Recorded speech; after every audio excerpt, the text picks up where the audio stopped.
பிரியமானவர்களே, இயேசு கிறிஸ்துவின் நாமத்தில் உங்களுக்கு என் அன்பின் வாழ்த்துக்கள். இந்த இடம் அழகா இருக்குதா? ரொம்ப அருமையா இருக்குது.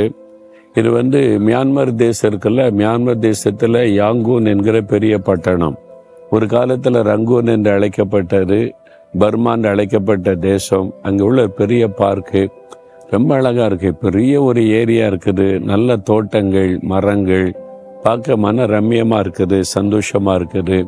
அப்படியே நல்ல ஒரு சந்தோஷமா இருக்கிறதே உணர முடிகிறாரு.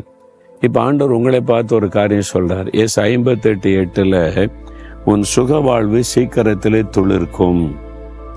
உங்களை பார்த்து சொல்றார், என் மகளே உன் சுக வாழ்வு சீக்கிரத்திலே துளிர்க்கும், என் மகனே உன் சுக வாழ்வு சீக்கிரத்திலே துளிர்க்கும் என்று ஆண்டவர் வாக்கு கொடுக்கிறார். பட்ட மரம் மாதிரி ஆயிட்டாங்க, என் வாழ்க்கையே பட்டு போச்சுங்க, எல்லாம் போச்சு, இழந்துட்டேன், பட்ட மரமாயிட்டேன்னு நினைக்கிறீங்களா? அதை தேவன் துளிர்க்க பண்ணுவார். உங்க வாழ்க்கை திரும்ப துளிர்க்கும், செழிப்பாக மாறும். உங்க வாழ்க்கையில புதிய ஆரம்பம் உண்டாகும். அதைத்தான் ஆண்டவர் வாக்கு கொடுக்கிறார். உங்களுடைய சுக வாழ்வு, நீங்க சுகமா வாழ்ந்திருக்க போறீங்க. இப்ப வியாதி, நஷ்டம், இழப்பு, வறுமை, கஷ்டம் அப்படி இருக்கிறீங்கல்ல, இதெல்லாம் மாறி ஒரு சுகமான வாழ்க்கையை கர்த்தர் உங்களுக்கு வைத்திருக்கிறார். சீக்கிரத்தில் அது துளிர்க்கும் என்று ஆண்டவர் சொல்லுகிறார். ஏன் தெரியுமா? உங்களுக்காக சிலுவையிலே தன்னை பலியாய் கொடுத்தார். உங்களுடைய வாழ்க்கையை துளிர்க்க பண்ண, ஆசீர்வதிக்க தன்னையே சிலுவையிலே பலியாய் கொடுத்தார். பாவங்கள், சாபங்கள், வியாதிகள், வேதங்களை சிலுவையிலே சுமந்தார். இதெல்லாம் உனக்காகத்தானே மகளே, உனக்காகத்தானே மகனே, நான் இவ்வளவு பாடுபட்டேன் உன்னை ஆசீர்வதிக்க, உன் வாழ்க்கையை துளிர்க்க பண்ண, செழிப்பாக்கத்தானேன்னு ஆண்டவர் சொல்றார்.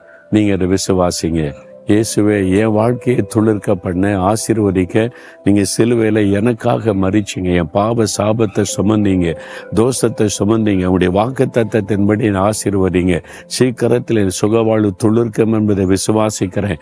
அதை செய்யுங்கன்னு சொல்லுங்க, அற்புதம் நடக்கும். இன்றையிலிருந்து துளிர்க்க ஆரம்பிக்கும்.